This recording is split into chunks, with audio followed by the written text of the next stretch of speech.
Cinéphiles, salut! Quelques festivals pour la semaine prochaine. Nous avons le 32e festival du Ciné Jeune de l'Aisne, un premier festival de cinéma jeune public qui a été créé en France, les 30e semaines du cinéma méditerranéen également à Lunel qui se tiendront du 11 au 20 avril, et le 24e festival international du film de Beauvais-Oise, région Europe. C'est un regard vers le nord, le Danemark, Finlande, Islande, Suède et nos amis norvégiens. Alors partons tout de suite découvrir ce qui se passe dans nos salles obscures avec le dernier Lelouch. Au bout de 3 ans, il s'est remis au cinéma et a réuni un couple mythique, Johnny Hallyday et Eddie Mitchell, pour Salaud on t'aime, une comédie dramatique. Claude Lelouch dira pendant le tournage, ils se sont aimés tout de suite. Il s'agissait bien sûr de ce fameux couple Sandrine Bonner et Johnny Hallyday. Puis Nebraska d'Alexander Payne est une comédie dramatique. On attendait en salle ce film présenté à Cannes l'année dernière et qui a rapporté le prix d'interprétation masculine pour le superbe jeu de Bruce Dern. Tourné en noir et blanc, oui, à travers 4 États des États-Unis, le film reflète l'humeur et le rythme nonchalant d'une Amérique profonde. Et puis 47 Ronin de Karl Erik Rinch. Il s'agit d'un film d'arts martiaux et fantastique à la fois, avec Keanu Reeves, dont on attend le 30 avril prochain son propre film Manon Tai-Chi. La crème de la crème, également une comédie dramatique de Kim Chapiron.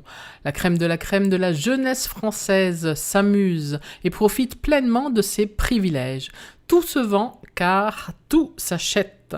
Mais dans quelles limites ? Eh bien c'est sans commentaire, l'affiche se suffit à elle-même. Clochette et la Fée Pirate est un film d'animation des studios Disney, toujours présent pour les plus de 6 ans.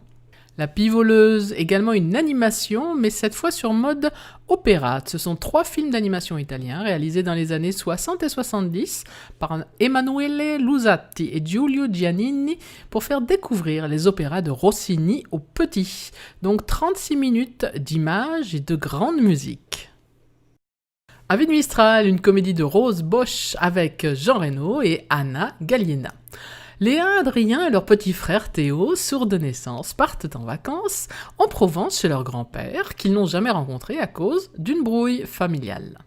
J'aime que le fait que les papis d'aujourd'hui sont les hippies d'hier, dixit la réalisatrice. Ils ont protesté contre le Vietnam, connu Woodstock, conspué la consommation, et les voilà confrontés à la génération Y, celle du numérique, révoltés mais consuméristes à mort.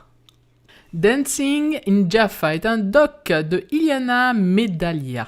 Alors, né à Jaffa en 1944, Pierre Dulaine quitte son pays en 1948. Après une carrière internationale de danse en couple, Pierre retourne à Jaffa pour réaliser son rêve, faire danser ensemble des enfants juifs et palestiniens. Pelo Malo, un drame de Mariana Rondon. Junior a 9 ans. Il vit à Caracas avec sa mère et son frère de 2 ans. Junior a les cheveux frisés de son père. Il voudrait avoir les cheveux lisses de sa mère. C'est l'occasion pour la réalisatrice de traiter du rôle de la masculinité dans la société vénézuélienne et en particulier à Caracas, une ville très polarisée, très violente dans la vie politique comme dans la vie quotidienne. Eastern Boys, un drame écrit et réalisé par Robin Campillo avec Olivier Rabourdin. Daniel aborde Marek dans une gare parisienne où ce dernier traîne avec sa bande. Il lui propose de le retrouver chez lui le jour suivant. Ce film a reçu le prix Orizzonti à la dernière Mostra de Venise. La Braconne, le premier long métrage de Samuel Rondière avec Patrick Chenet et Rachid Youssef. Driss, même pas 20 ans, vit de petits rackets et d'expédients. Il croise la route de Danny, voleur fatigué, qui arpente les zones commerciales au volant de sa vieille voiture. L'étrange petit chat, une comédie dramatique, c'est le premier long métrage réalisé par Ramon Zurker qui qualifie son film de film d'horreur sans horreur. L'étrange petit chat est empli de tension, mais la crise ne se produit jamais. Il n'y a ni catastrophe, ni révélation, ni autre événement dramatique dans ces retrouvailles entre enfants et parents au sein de leur appartement berlinois. Nogazaran, un documentaire de Doris Butignol et Carole Manduni. Il y a 3 ans, des milliers de citoyens découvrent que des permis d'exploration de gaz de schiste ont été accordés dans le plus grand secret, ce qui provoque alors une mobilisation sans précédent qui enflamme le sud-est de la France. Et puis Mille Soleils, un documentaire. Pour Mati Diop, le réalisateur, Mille Soleils est à la fois un dialogue et un hommage. Une fable qui s'invente dans les plis d'un autre film réalisé par son oncle 40 ans plus tôt, Touki Bouki.